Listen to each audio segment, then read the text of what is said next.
Перед началом истории подпишитесь на канал. Возможно, именно здесь вы услышите историю, которая еще долго не даст вам уснуть.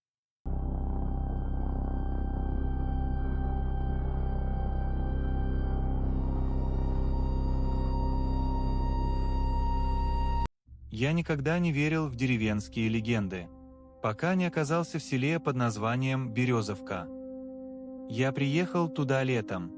После смерти деда мне достался его старый дом. Село оказалось очень маленьким, около 50 домов, старая церковь, магазин и огромное поле за деревней. Первое, что меня удивило, на улицах почти не было людей, хотя было всего 6 часов вечера. Я увидел старика возле колодца и спросил, почему здесь так пусто?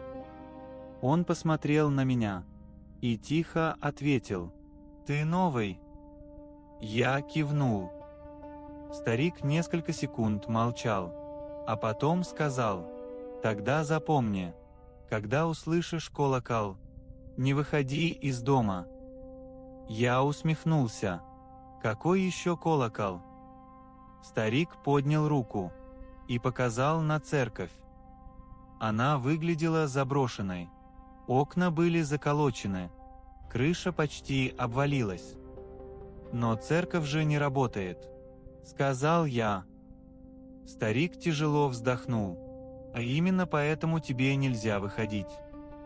Я хотел спросить что-то еще, но он просто ушел. Вечером я разбирал вещи. Было тихо, слишком тихо. Ни собак, ни машин, ни голосов. И ровно в 22 часа 14 минут раздался звон колокола. Один удар, потом второй, потом третий. А через несколько секунд кто-то медленно постучал в мое окно. Стук продолжался еще несколько минут. Потом резко прекратился. Я просидел возле окна почти до утра, но больше ничего не произошло. На улице снова стало тихо. Настолько тихо, что я слышал тиканье часов в соседней комнате. Когда начало светать, я все же решился выйти во двор. Возле окна никого не было, но на земле остались следы. Они были босыми и выглядели странно, словно человек шел задом наперед. Следы тянулись через весь огород, а потом исчезали возле старой дороги. После завтрака я решил сходить в магазин. Внутри сидели несколько местных жителей. Они замолчали, как только я вошел. Все смотрели на меня так, будто уже знали, что произошло ночью. Я подошел к продавщице и спросил: «Кто приходил ко мне вчера?» Женщина побледнела, а потом тихо сказала: «Никто». После звона на улице никого нет. Но я видел человека. Женщина покачала головой. «Значит, он увидел тебя». «Кто?» Продавщица долго молчала. Потом наклонилась ко мне и прошептала: «Пастух». «Какой еще пастух?» Женщина посмотрела в окно и тихо ответила: «Тот, который умер еще в 1972-м. Его нашли возле церкви. Он был босиком и все время повторял: «Он идет». «Кто идет?» – спросил я. Женщина побледнела еще сильнее. «Никто не знает. Но каждый год, после первого летнего звона, в деревне исчезает один человек». Стук продолжался еще несколько минут. Потом резко прекратился. Я просидел возле окна почти до утра, но больше ничего не произошло. На улице снова стало тихо. Настолько тихо, что я слышал тиканье часов в соседней комнате. Когда начало светать, я все же решился выйти во двор. Возле окна никого не было, но на земле остались следы. Они были босыми и выглядели странно, словно человек шел задом наперед. Следы тянулись через весь огород, а потом исчезали возле старой дороги. После завтрака я решил сходить в магазин. Внутри сидели несколько местных жителей. Они замолчали, как только я вошел. Все смотрели на меня так, будто уже знали, что произошло ночью. Я подошел к продавщице и спросил, кто приходил ко мне вчера. Женщина побледнела, а потом тихо сказала: «Никто». После звона на улице никого нет. Но я видел человека. Женщина покачала головой. «Значит, он увидел тебя». «Кто?» Продавщица долго молчала.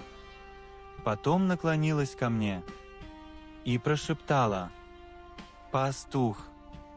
«Какой еще пастух?» Женщина посмотрела в окно и тихо ответила: «Тот, который умер еще в 1972-м. Его нашли возле церкви. Он был босиком и все время повторял: «Он идет». «Кто идет?» – спросил я. Женщина побледнела еще сильнее. «Никто не знает. Но каждый год, после первого летнего звона, в деревне исчезает один человек. И в этом году в деревню приехал ты». Я вышел из магазина и еще долго стоял посреди улицы, пытаясь понять, шутят надо мной местные жители, или они действительно чего-то боятся. В деревне было странно тихо. Никто не работал в огородах, не играли дети, даже собаки не лаяли. Люди быстро заходили в дома и старались не смотреть в сторону церкви. Я решил поговорить с соседкой, той самой женщиной, которая ночью просила меня не открывать окно. Она жила через дорогу, в маленьком старом доме, с покосившимся забором. Когда я постучал, дверь открылась почти сразу, будто она уже ждала меня. Женщина молча пригласила меня войти. Внутри было очень чисто. На стенах висели фотографии. Их было очень много. На всех снимках были одни и те же люди. Мужчина, женщина и маленькая девочка. Но на последних фотографиях девочки уже не было. Я посмотрел на хозяйку дома и осторожно спросил: «Это ваша дочь?» Женщина несколько секунд молчала, а потом тихо ответила: «Была. Она исчезла 7 лет назад, после второго звона». Я почувствовал неприятный холод. Ее искали. Женщина кивнула. Искали все. Полиция, волонтеры, даже военные. Но нашли только ее тапочки, а они лежали возле церкви. Женщина подошла к шкафу и достала старый фотоальбом. Она открыла его и показала мне фотографию. На ней стояла ее дочь, босиком, посреди дороги. Была глубокая ночь. Девочка смотрела в сторону церкви, а за ее спиной стоял мужчина, высокий, очень худой, в соломенной шляпе. Его лицо невозможно было рассмотреть, потому что оно было полностью черным, словно там была пустота. «А кто сделал этот снимок?» – спросил я. Женщина тяжело вздохнула. «Никто. Я нашла эту фотографию утром, на крыльце своего дома. Через день после исчезновения дочери. Я еще раз посмотрел на мужчину и понял, это был тот самый человек, которого я видел прошлой ночью. Именно тогда, со стороны церкви, снова раздался звон колокола. Звон колокола продолжался еще несколько секунд. Потом резко оборвался. В доме стало настолько тихо, что я слышал собственное дыхание. Женщина медленно закрыла альбом и посмотрела на меня. «Теперь он знает, что ты его видел». Я нахмурился. «Кто?» Она ответила не сразу, будто боялась даже произнести это имя. «Пастух». А он приходит только после второго звона. А и всегда выбирает одного человека. Я попытался улыбнуться. Вы сами понимаете, насколько это звучит странно. Женщина кивнула. Конечно. А именно поэтому люди отсюда не уезжают. Никто им не верит. А те, кто все-таки пытается уехать. Она замолчала. Что с ними происходит? Они возвращаются. Всегда возвращаются. Пешком. Босиком. Среди ночи. По моей спине пробежал холод. Я посмотрел в окно. На улице уже начинало темнеть. Вдалеке виднелась старая церковь. И мне показалось, что возле нее кто-то стоит. Высокий человек. В соломенной шляпе. И смотрит прямо в мою сторону. Я моргнул. И фигура исчезла. «Вы тоже его видели?» – спросил я. Женщина побледнела. «Нет. Но если ты увидел его днем, это очень плохо». «Почему?» «Потому что раньше он появлялся только ночью». Что-то изменилось. В этот момент на улице послышался шум двигателя. Я выглянул в окно. Возле магазина остановилась старая полицейская машина. Из нее вышел мужчина лет 60. Он сразу направился к нашему дому. И выглядел так, будто очень спешил. Через минуту он уже стоял на пороге. «Ты Иван?» – спросил он. Я кивнул. Мужчина тяжело вздохнул и снял фуражку. «Тогда нам нужно поговорить. Твой дед просил передать тебе кое-что. Но только если колокол снова начнет звонить». Мужчина сел за стол. Несколько секунд молчал. А потом достал из кармана старый пожелтевший конверт. На нем было написано всего одно имя. «Иван». Мое имя. Я сразу узнал почерк. Это был почерк моего деда. А он оставил это за неделю до смерти. Тихо сказал полицейский. И приказал отдать только тебе. Если ты все-таки приедешь сюда и услышишь колокол. У меня дрожали руки. Я осторожно открыл конверт. Внутри лежал лист бумаги и старая фотография. На фотографии стояли 4 детей, 3 мальчиков и 1 девочка. Они улыбались. Позади них виднелась церковь. Та самая церковь, которая сейчас была заколочена. Но самое страшное было не это. Одним из мальчиков был я. Я почувствовал, как по спине пробежал холод. Мне никогда не доводилось бывать в этой деревне. По крайней мере, так мне всегда говорили родители. «Это невозможно», – прошептал я. Полицейский тяжело вздохнул. «А именно это сказал твой дед, когда увидел фотографию впервые. 20 лет назад. Я перевернул снимок. На обратной стороне была надпись. Они снова начали вспоминать. И дата – 15 июня 2005 года. Мне тогда было 5 лет. «Кто эти дети?» – спросил я. Полицейский долго молчал. Потом посмотрел в окно. На церковь. И тихо ответил. «Это все дети, которые исчезли после второго звона. Но если они исчезли, как их могли сфотографировать?» Полицейский посмотрел на меня и впервые за весь разговор улыбнулся. Но улыбка получилась очень странной. А кто сказал, что эту фотографию сделали люди? В этот момент колокол ударил снова, но теперь звук был другим, более громким, более тяжелым, будто кто-то бил по нему прямо над нашим домом. И тогда мы услышали шаги прямо возле крыльца, очень медленные, очень тяжелые, и кто-то остановился возле двери, а потом раздался голос, очень спокойный, очень тихий. «Я пришел за тобой». Я замер, не мог пошевелиться. Голос за дверью был спокойным, почти добрым, но именно это пугало сильнее всего. Полицейский резко встал и выключил свет. Комната погрузилась в темноту.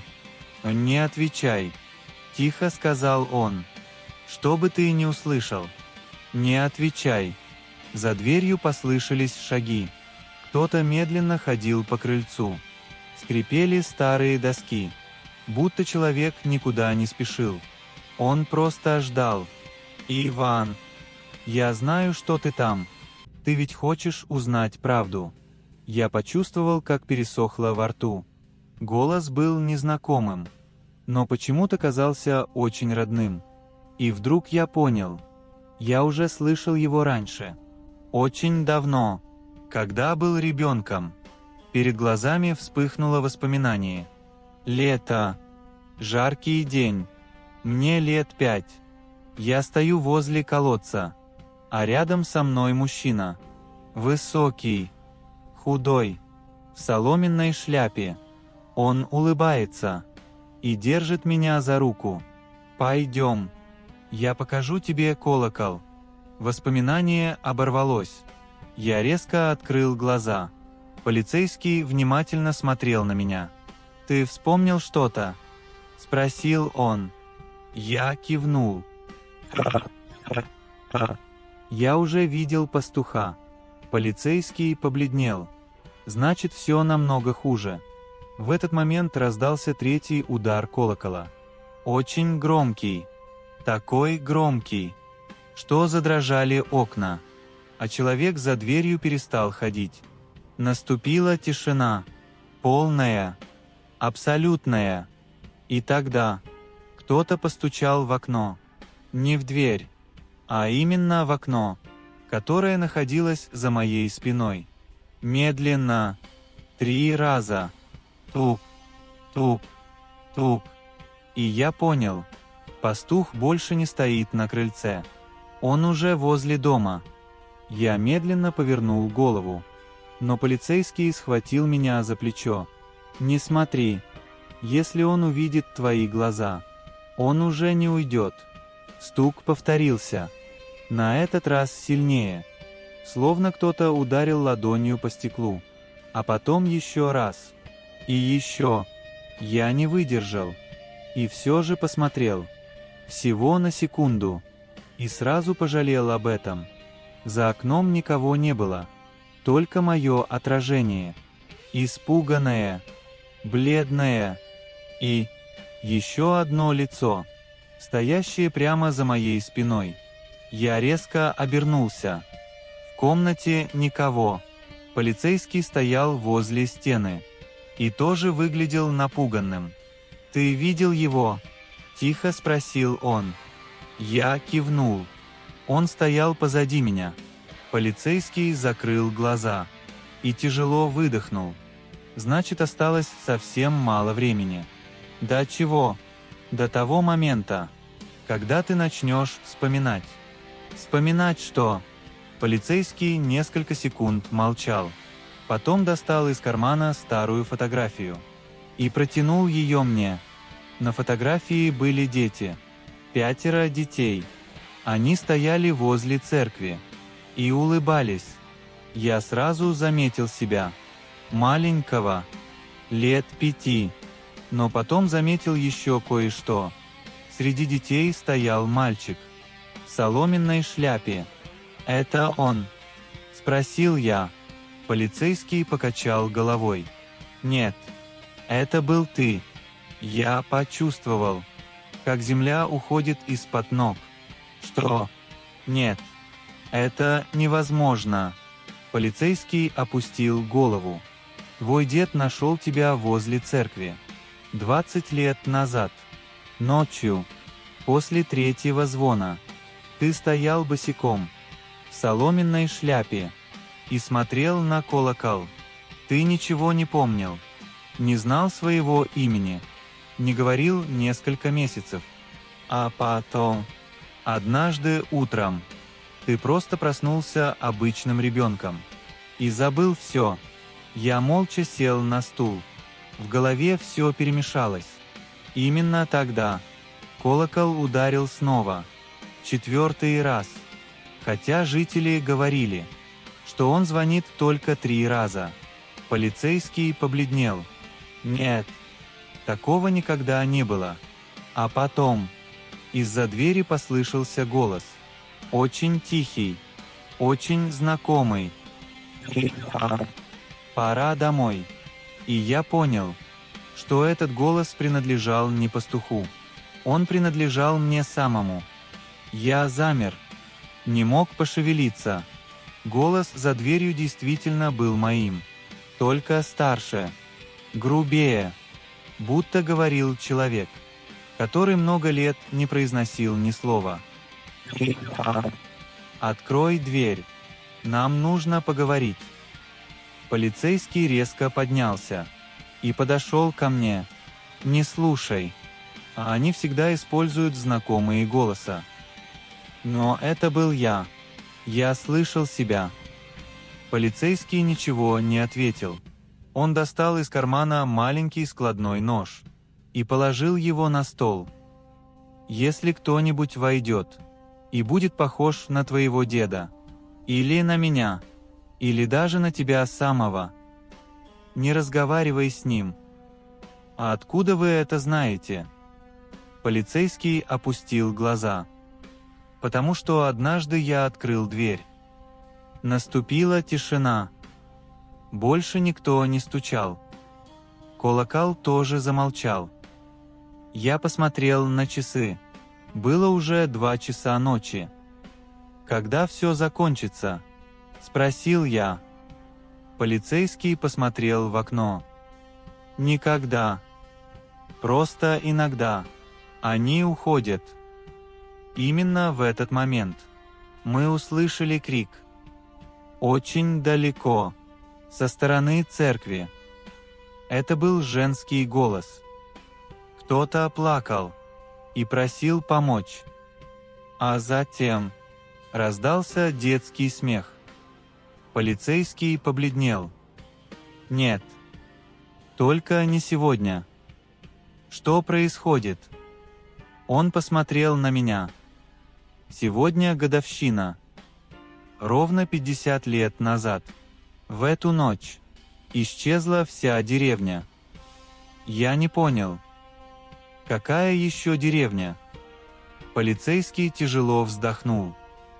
«Это люди, которых ты видел. Они не призраки. А они жители Березовки. Настоящие жители. Те, которые должны были умереть еще 50 лет назад.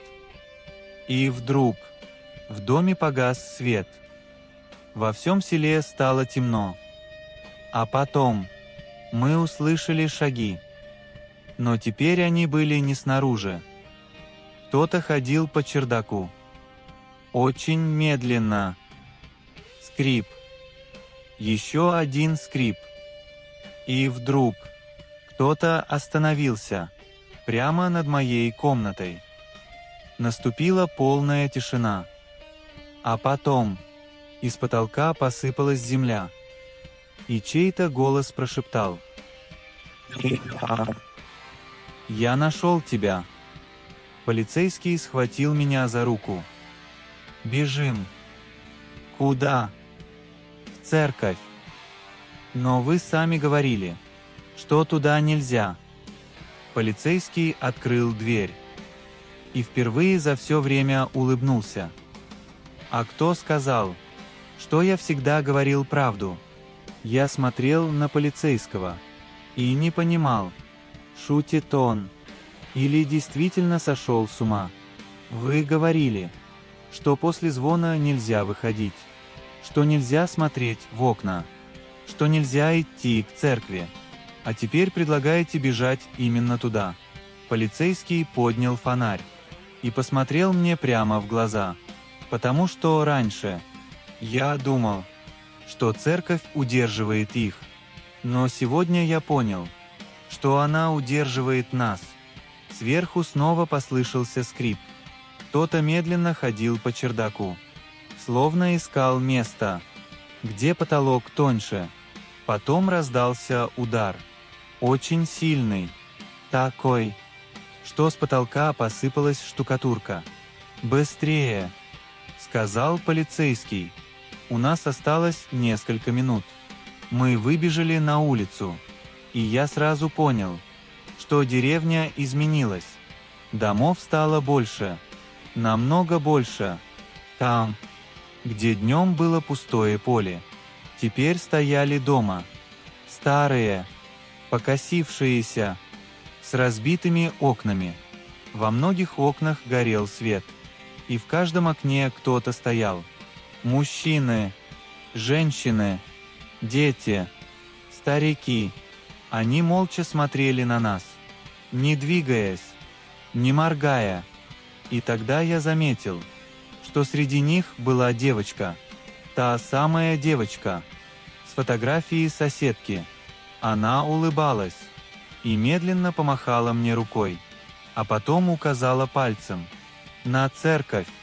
Колокол ударил снова, 5-й раз, и впервые за все это время я услышал, что внутри него кто-то кричит.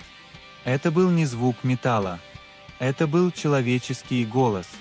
Десятки голосов, мужских, женских, детских. Они кричали одно и то же: «Не открывайте дверь! Не открывайте дверь! Не открывайте дверь!»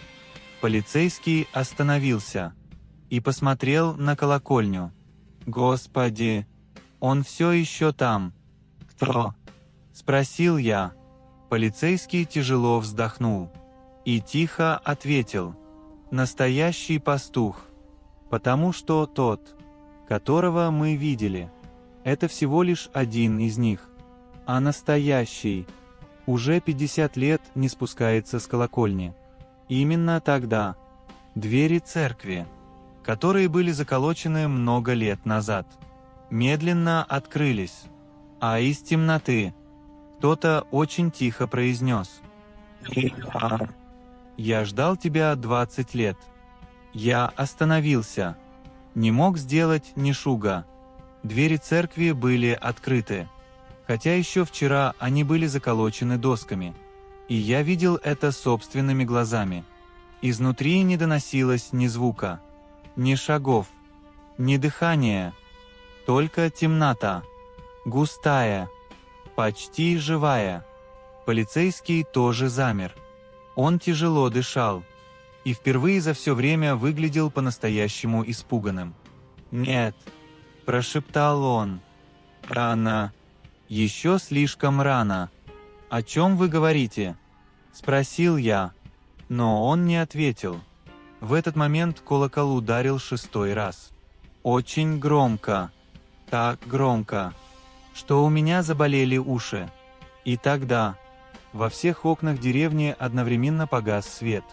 Наступила полная темнота, только луна освещала дорогу. А потом в окнах снова появился свет, но уже другой, тусклый, желтый, как от старых керосиновых ламп. Я посмотрел на ближайший дом и почувствовал холод.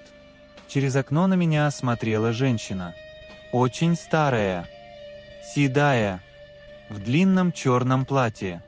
Она улыбалась, но ее глаза были полны слез. И вдруг она подняла руку и приложила палец к губам, будто просила меня молчать.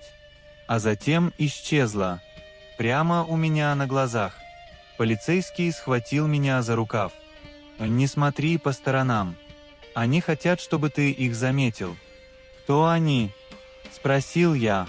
Он несколько секунд молчал. Потом тихо сказал: «Те, кого никто не искал. Те, кого уже давно считают мертвыми. Но они не умерли. Они остались здесь». Именно тогда из церкви снова послышался голос. Очень старый, очень уставший, словно человек не говорил много лет. «Сколько можно ждать?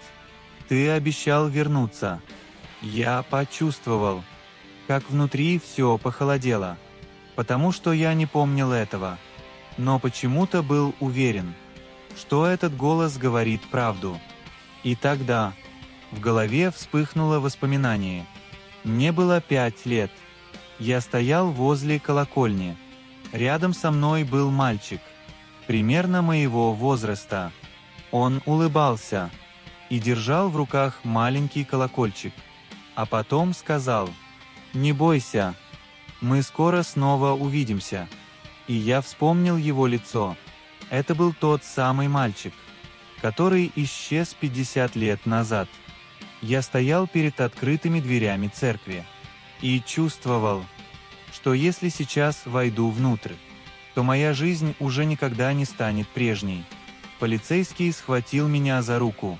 «Не ходи, ты еще можешь уехать, забыть все это, начать новую жизнь». Я посмотрел на него.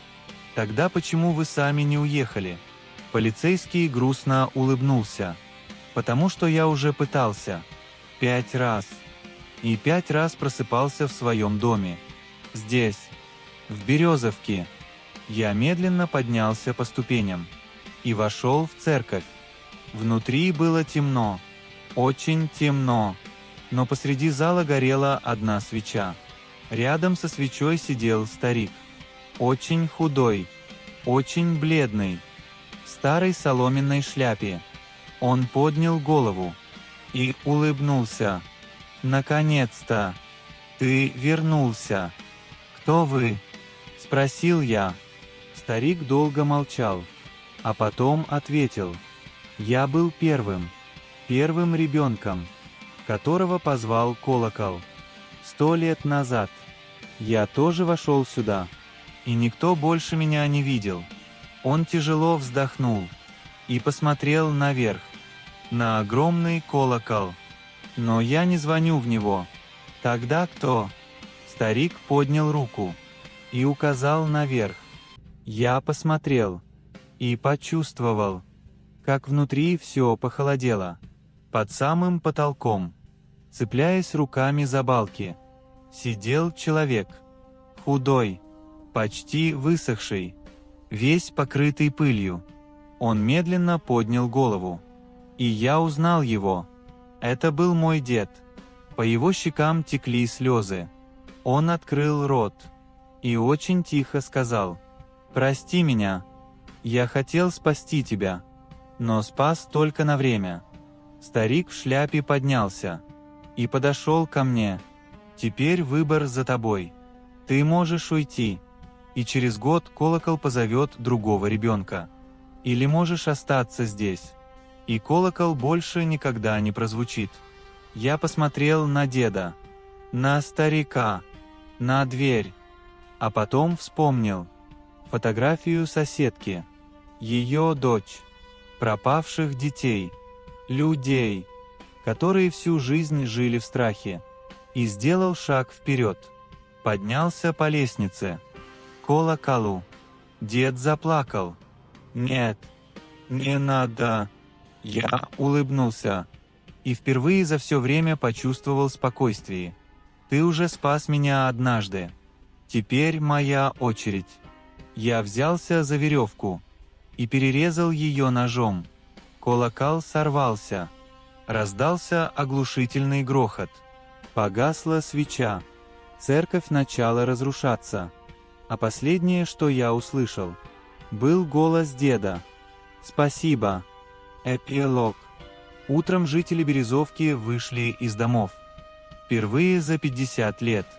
Они не услышали звон колокола. А возле старой церкви нашли только соломенную шляпу и фотографию, на которой стояли 4 детей и один молодой парень, очень похожий на меня. Но я никогда не помнил, что делал этот снимок. Я стоял под колоколом, сжимая нож в руке, и смотрел на деда, вернее, на то, что от него осталось. Он больше не был человеком. Его руки были худыми, почти прозрачными, лицо осунулось, а глаза выглядели так, будто он не спал много десятилетий. Но это был мой дед. Я чувствовал это. Он посмотрел на меня и впервые за все время улыбнулся. По-настоящему. Как раньше, когда рассказывал мне сказки, когда учил ловить рыбу, когда провожал меня в школу. Не делай этого. Если уничтожить колокол, то погибну не только я. Я нахмурился. Что значит погибнут? Старик в соломенной шляпе тяжело вздохнул. Все, кто сейчас находится здесь. Все, кого колокол удерживал. Все дети. Все взрослые. Все пропавшие. Я почувствовал, как внутри все похолодело. Но они же мертвы. Старик покачал головой. Нет. Они просто застряли между двумя мирами, и колокол удерживает их. Я посмотрел вниз. Внизу стояли люди. Та самая девочка, дочь соседки. Мужчина в военной форме. Пастух. И десятки других жителей. Они смотрели на меня и улыбались. Но в их глазах была усталость. Очень сильная усталость. Будто они давно ждали, что кто-то наконец освободит их. И тогда девочка тихо сказала: «Мы хотим домой. Пожалуйста, позволь нам уйти». Я посмотрел на деда. По его щекам текли слезы. Он все понимал. Он знал, что удерживал их здесь не ради себя, а ради меня. Чтобы колокол не выбрал нового ребенка. Чтобы однажды я смог вырасти. Чтобы однажды я смог вернуться и закончить все. Я подошел к деду, обнял его. Он дрожал, как маленький ребенок. «Прости меня», — сказал он. «Ты спас меня», — ответил я. «Теперь пора отпустить остальных». Я поднял нож и разрезал старую веревку. Колокол накренился. На несколько секунд все вокруг замерло. А потом он рухнул вниз. Раздался оглушительный удар. Церковь содрогнулась. Стены покрылись трещинами. Потухла последняя свеча. И вдруг я услышал смех. Но не страшный, а счастливый. Дети начали исчезать. Один за другим. Улыбаясь. Дочь соседки помахала мне рукой и растворилась в воздухе. Пастух снял соломенную шляпу. И впервые я увидел его лицо. Это был обычный мужчина, очень молодой, не старше 20 лет. Он улыбнулся и сказал «Спасибо», а потом исчез. Я посмотрел на деда. Он стоял неподвижно и снова выглядел как тот самый человек, которого я помнил. Он улыбнулся и тихо произнес: Теперь можешь жить спокойно». Я хотел что-то ответить, но его уже не было. От деда осталась только старая кепка. А через секунду обрушилась колокольня. Я проснулся утром в своей кровати, будто ничего не произошло. За окном светило солнце. По улице ходили люди. Дети играли возле магазина.